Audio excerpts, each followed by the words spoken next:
7 de la mañana con 39 minutos, comentábamos el tema de Zenaida Uribe un poco más temprano, sobre todo en el marco de esta nuevas denuncias, digamos, fundó un colegio en Los Olivos, ¿no es cierto?, siendo miembro de la Comisión de Educación, pero además una nueva información que se había reunido con el director de la UGEL, ¿no es cierto?, encargada de supervisar a su colegio, para que hiciera algunas modificaciones, ¿no? Para conversar de este tema estamos con el congresista Juan Díaz Dios, congresista de Fuerza Popular, para conocer su opinión y ver si este es un caso que tendría que ir o no a la Comisión de Ética del Congreso. Bienvenido, gracias por estar con nosotros. ¿Qué tal? ¿Cómo está? Buenos días, gracias por la invitación.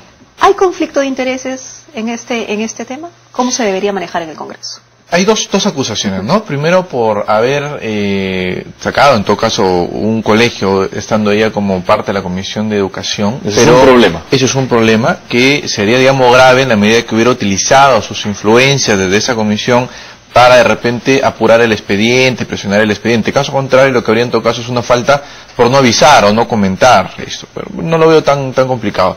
Lo segundo sí es algo que preocupa más. Hay declaraciones y sobre todo que negó, ¿no?, que había ido a este colegio y luego se está demostrando en todo caso una serie de vínculos, no solamente con el colegio, sino con la persona, la dueña de esta empresa. Así es que, sí, que por cierto fue negado, insisto, que hubiera ido primero al colegio. Entonces esto, como comentábamos un poquito fuera del aire, es un mal manejo de crisis. Yo hubiera preferido en todo caso una actitud mucho más directa, explicando exactamente qué cosa fue lo que sucedió. Y he dicho, esto es mi vida privada. No tengo por qué dar explicaciones en mi vida privada. Es que nadie pregunta eso, ¿no? Lo que estamos preguntando es si en efecto hubo o no hubo esta presión en el colegio, si fue a hablar o no con este director. Finalmente es un tema que, contestando ya tu pregunta, de todas maneras tendrá que ser visto en la Comisión de Ética. Me parece que ya fue ingresada una denuncia formalmente. Y así no hubiera sido ingresada, lo que hace la Comisión de Ética, a diferencia de acusaciones constitucionales, que siempre ha sido mi pedido, es que sí puede conocer de alguna manera de oficio este tipo de denuncias. Así que siendo ya un caso tratado en medios de comunicación, lo que corresponde es que sea aclarado por la Comisión de Ética de manera imparcial, de manera objetiva y rápida, por supuesto. Ese sería el único manejo en el Congreso de la República. Lo que sucede es que la actitud es, ella no sale tampoco a dar mayores explicaciones al respecto, ¿no? Y tiene respuestas como que es mi vida privada, pero ¿cómo, claro, diferenciar el tema de su vida privada si estamos hablando de alguien que supuestamente es su pareja, pero que además está vinculada a esta empresa donde ella es denunciada de presionar para que se contrate, ¿no? Exacto, por eso no nos interesa la vida privada, no nos debe interesar la vida privada, sino que en este caso hay una acusación muy puntual, ¿no?, de que estaría favoreciendo a una empresa para las contrataciones en publicidad. Y claro, si en ese contexto se empieza a vincular a la congresista con esta empresa, pues llama muchas suspicacias, y por eso es importante en todo caso aclarar. La línea entre la vida privada del político respecto a otra persona es, digamos, es muy diferente, ¿no? Entonces, repito, se tendrá que investigar en la Comisión de Ética. Valgan verdades, la mayoría de las denuncias o de escándalos mediáticos no son comprobados, no son del todo ciertos. No es una congresista en mi bancada, todo lo contrario, pero eso no implica que adelantemos opinión. Que se investigue a profundidad. El presidente de la Comisión de Ética podría citarnos en cualquier momento, a pesar de que es receso en este momento del Parlamento, y definitivamente la inmediatez, la objetividad y la prontitud es algo que se tiene que tomar en cuenta. La sola presencia de una congresista de la República hablando con el director o el subdirector de un colegio sobre un tema como este, ¿es una presión? Sí, evidentemente. Lo que pasa es que nosotros nada tenemos que ver o no nos debería interesar a quién contrata o no con un panel publicitario. Nosotros lo que nos interesa son las condiciones. Yo voy constantemente a los colegios. En Piura tenemos 72 colegios declarados en emergencia, inhabitables, que se pueden caer a los niños. Es un tema que preocupa a los parlamentarios. Cómo están las aulas, si hay peligro para las criaturas, si se están avanzando o no las obras, pero, digamos, a mí me da igual quién está en un panel publicitario, ¿no? Entonces, ese tema tiene que ser aclarado, pero reitero, es una acusación verbal versus lo que diga la congresista. Es verdad que están saliendo más denuncias, más elementos, y eso un poco da la tranquilidad a la opinión pública. Se verá de manera objetiva en la Comisión de Ética lo más rápido posible. O sea, no espero yo que no haya ningún tipo de blindaje. Si lo hubiera, seré primero en denunciarlo, ¿no? Claro. Ahora, efectivamente se va a ver en la Comisión de Ética, ¿no es cierto? Se tendría que ver si es que hay delito. Igual tiene una inmunidad parlamentaria, sí, ¿no es cierto? Ese también es otro tema. Pero también otro tema es cómo se fiscaliza el comportamiento de los congresistas o el buen comportamiento de los congresistas llevando la responsabilidad de una inmunidad parlamentaria, ¿no es cierto? Porque, claro, es miembro de la Comisión de Educación, sin embargo funda un colegio, ¿no es cierto? En la Comisión de Educación se van a ver temas relacionados a cambios y evaluaciones o acreditaciones de ciertos colegios, y tú tienes un colegio. Sí. Entonces, ese tipo de conflicto de intereses que suele suceder también con el tema de las universidades, Sí, claro. esas distorsiones, digamos, ¿cómo arreglar esas distorsiones? A ver, me has hecho varias preguntas. Claro, pero todas relacionadas, ¿no? Sí, vamos a intentar responder todas. Sobre lo último, el conflicto de intereses también no es un tema tan fácil, porque por ejemplo, en la Comisión de Justicia eran los abogados, muchos de ellos parte de estudios de abogados, en fin. En la Comisión de Salud hay médicos y por ahí alguno que tiene alguna vinculación con alguna clínica. En la Comisión de Educación normalmente era gente vinculada al sector. Lo que se tiene que hacer es muy delicado por tu expertise, es en función además a lo que has desarrollado profesionalmente. Así es, normalmente la Comisión Agraria va gente que a veces tiene experiencia en ese sector, lo mismo en pesca, ¿no? Entonces, pero esa línea tiene que estar marcada por la transparencia. Es decir, una cosa es experiencia y otra cosa es interés. Así es. Lo cual no es que esté prohibido, lo que se pide en el reglamento y lo que pide la ética es que uno lo diga. O sea, por si acaso estoy defendiendo esto, pero tengo este interés y eso tiene que ser dicho en la comisión y evidentemente si presento un proyecto de ley no tiene que estar redactado, por ejemplo, buscando mi interés particular, sino buscando el interés común. Y para decirlo te abre flancos, pues entonces hay quienes prefieren callar, ¿no es cierto? No, pues es que los que callen tienen que ser sancionados, porque ahí está en todo caso la falta ética. Por eso le decía, todavía no conociendo el caso, sino hablando en términos generales, creo que siempre es mejor, por transparencia, señalar si es que hubiera o no hubiera un interés. Ahora, que claro, no sé, respecto a la inmunidad parlamentaria, es verdad, eso es una garantía en realidad para quienes hacemos oposición, porque no solamente pensemos en este momento, sino en general como institución podría pasar lo que pasa en Venezuela o en otros países. Podrían empapelar innecesariamente. Así es, si estamos sujetos, de repente hay varios congresistas, por ejemplo, que han ido a hacer fiscalización en un hospital y claro, como los han encontrado con irregularidades, sale el director del hospital a denunciar al congresista por haber ingresado. Entonces, también necesitamos ciertas protecciones.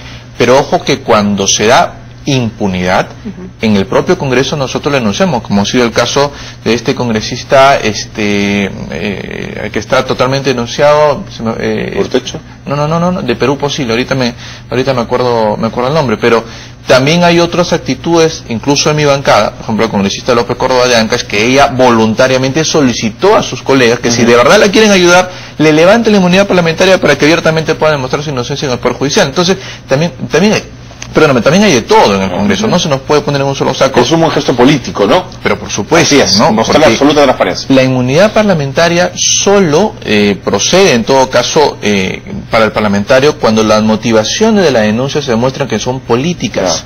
Pero Redán Espinosa es el nombre que me quería acordar, que sufrió, o en todo caso se movilizó la bancada de Gana Perú con sus aliados de Perú Posible para protegerlo, y el único mérito que tiene este señor es haber sido escudero de Perú Posible.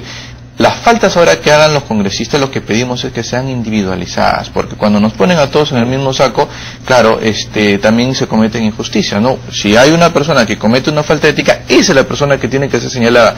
Cuando ponen a toda la institución, la verdad que están haciendo un gran favor a quienes están en contra de la democracia, por ejemplo. La frase es de Cecilia Tadit, está embriagada, a veces uno se embriaga de poder, y le parece una frase afortunada. Pasa, ¿no? Independientemente que sea buena o mala, hay personas que no están preparadas, en todo caso, para ostentar un cargo público. El cargo, lo hemos dicho, es una carga en realidad, porque lleva consigo una serie de responsabilidades frente a la población. Entonces sí, es aplicable en muchos casos, lamentablemente sí. Debería haber una preparación incluso psicológica de quien ingresa a un cargo público, y eso que en el Parlamento, te soy sincero, más que poder, lo que tenemos es frustraciones, porque no tenemos iniciativa de gasto. Cuando yo veo, por ejemplo, un hospital que los médicos se han escapado y no están atendiendo sus horas, además de reclamar y pedir sanción, no es que yo directamente puedo sancionar. Cuando voy a hacer una fiscalización, por ejemplo, encuentro una obra mal hecha, abandonada, yo lo que puedo hacer es denunciar, ¿no? Entonces, no lo sé, pero habrá algunas cercanías en todo caso con el poder que justificarán estos mareos. Pero en la práctica, digamos, ¿no es cierto? Para el ciudadano de a pie explicarle esto a veces es complicado, porque ellos dicen, claro, pues la investigación política se queda en el Congreso y ahí se queda y no va a pasar absolutamente nada, ¿no es cierto? Digamos, y ahí nace pues la frase Torongo come Torongo. Sí. Entonces, pero en el caso de Zenaida Uribe, ¿podría haber delito? Sobre todo si ha utilizado su cargo para presionar a una persona, ¿no es cierto? Eso sí es... Esa es una pregunta que me estaba olvidando responderte. Cuando la Comisión de Ética encuentra algún indicio de delito, nosotros personalmente firmamos una denuncia, por ejemplo, ante el Ministerio Público si se trata de delito común, y si se trata de un delito de función, nosotros vamos y firmamos una acusación constitucional. Por eso te decía que acusaciones constitucionales no puede investigar de oficio. Entonces, ante ese vacío, que además se presentaba un proyecto de ley para que eso cambie, nosotros desde la Comisión de Ética lo estamos haciendo. Y en la práctica son pocos los casos, salvo este Renan Espinosa, que ha sido escandaloso, francamente, y que hemos pedido de diferentes bancadas que no se dé, porque termina lastimándonos a todos a fin de cuentas. En la Comisión de Ética creo que ha habido un trabajo bastante bueno, sobre todo con la que éramos 7. Ahora que hay 15 integrantes, recién vamos a poner a prueba a ver cómo se comportan. Pareciera que algunos sí han ingresado con el ánimo claro de blindar a sus compañeros, lo cual es un error. Nos dan el tiempo, lo llevamos a otros terrenos. Sí. Lo satisfizo la presentación de Castilla y Villanueva ayer en el Parlamento. Gracias por la pregunta. Vi antes de entrar en los titulares ponían Ollanta-Humala no se aumentará el sueldo. Sin embargo, para que respondan eso, yo ayer tuve que tener un enfrentamiento directo, no solamente con el Premier, sino con el ministro Castilla también, y lo que dijo el Premier, y lo podrían revisar ustedes, es, ante mi pregunta me dijo, te voy a contestar, pero un tono ya bastante incómodo, después de un blindaje de los congresistas oficialistas para que no responda. No lo sé, me dice, vamos a ver qué pasa en el futuro. Y segundo, después toma la palabra un Castillo ofuscado y dice, el presidente de la República no se va a subir el sueldo. Entonces, ¿le mandó la plana a Villanueva, dice usted? Primer tema, ¿quién manda en el gabinete? ¿Quién es el verdadero premier? El que suelta la plata. Así parece. Y segundo tema, claro, y eso de alguna manera explicaría cómo Villanueva viene anunciando cambios en el gabinete que está evaluando, pero en la práctica no se hace absolutamente ningún cambio. Además, hubiera sido ideal que estos aumentos, que por cierto no pueden ser así tan abruptos de 100%, estos aumentos se hubieran dado después de esta evaluación, después de este cambio, y hubieran entrado en todo caso estos técnicos que tanto se hablan, y ya bueno, podría entenderse. Pero repito, y además hemos recordado ayer en la sesión cómo el propio Ollanta-Humala dijo el año pasado que en el Ejecutivo no se iban a subir los sueldos. Y ahora tenemos en la sesión de ayer a un ministro, a un premier que dice no sabe si Ollanta-Humala se va a subir el sueldo, y a un Castilla, ministro de Economía, que dice que no se va a subir. ¿A quién le creemos? Parece que hay una respuesta dependiendo el estado de ánimo de Ollanta-Humala en el futuro. Ya, ese es digamos, ¿usted cree que hubiera sido menos escándalo político si los ministros no se les subía el sueldo? Digamos, si se reestructuraba todo este aparato en el marco, ¿no es cierto?, de la ley Servir, pero que no incluyera a los ministros. Lo que nos quieren hacer creer es que los ministros son tecnócratas. Un momento, yo también tengo una profesión, tengo incluso estudios de posgrado, pero eso no convierte a mi cargo en todo caso en un cargo técnico. Mi cargo es político como congresista, y el cargo de los ministros por supuesto que es político. Entonces, que no nos engañen, técnicos son los que se contratan en todo caso. Por muy técnico que pueda ser el perfil profesional, su cargo es político. Así es. Eso no lo puede. Claro. Y ahora vamos a la oportunidad. Acaban de negarle a la familia policial un aumento, porque finalmente le dieron un bono, que por errores burocráticos encima de ese bono no lo recibieron quienes trabajaron, en este caso vendiendo su franco en su día de descanso para el Estado. Entonces, además se ha reducido a la mitad la pensión de viudas. Por ejemplo, antes los padres de los oficiales podían atenderse en la sanidad de la policía, y ahora ya no. En ese contexto, se duplican el sueldo. Hablando de meritocracia, cuando repito, le he preguntado al premier, bueno, y dígame, ¿cuáles son los elementos, los parámetros que indican en todo caso que tal ministro está en buen desempeño y otro no? No responden. Y rapidito porque nos tenemos que ir, pero uno de los argumentos era la fuga de talentos. ¿Hubo alguna lista efectivamente de una fuga de talentos? Se la pedimos. ¿Cuántos? ¿En qué sector? ¿En qué momento? Pero en todo caso, todos los ministros... Para poder medir si de verdad había fuga de talentos. Fuga o no. Pero, claro, han defendido su sueldo. Los ministros han entrado con 15.600 soles. Dice Castilla que no tienen gastos operativos. Por favor, le recordamos. Usted venía al Congreso en un carro del Estado, con gasolina del Estado. Cuando tiene reuniones de trabajo, almuerzos, todo lo paga el Estado. Entonces, pero también es cierto que no tienen CTS, no tienen AFP, no tienen seguro social. Van a tener CTS, van a tener vacaciones. En realidad hemos dicho, son 30.000 soles, supuestamente de sueldo, pero si fueran cash, si tuvieran 12 sueldos, el promedio es de 37.500 soles. Y asumiendo que le tengan el 16º sueldo, estamos hablando de 40.000 soles al mes en promedio. Entonces, repito, que la reforma es importante, que se tienen que subir los sueldos, por supuesto. En la forma en la que se ha hecho, de ninguna manera. En la oportunidad que le han dado, Yo creo que ya, pues por eso el país está molesto, ¿no? Muy bien, congresista. Gracias. Muchísimas gracias por haber venido. Juan Díaz Dios, congresista de Fuerza Popular, hablando sobre el caso de Zenaida Uribe y también, ¿no es cierto?, sobre esta presentación de los ministros ante el Congreso ayer para justificar el aumento de sueldos en el marco de la ley Servir. 7 de la mañana con 53 minutos, vamos a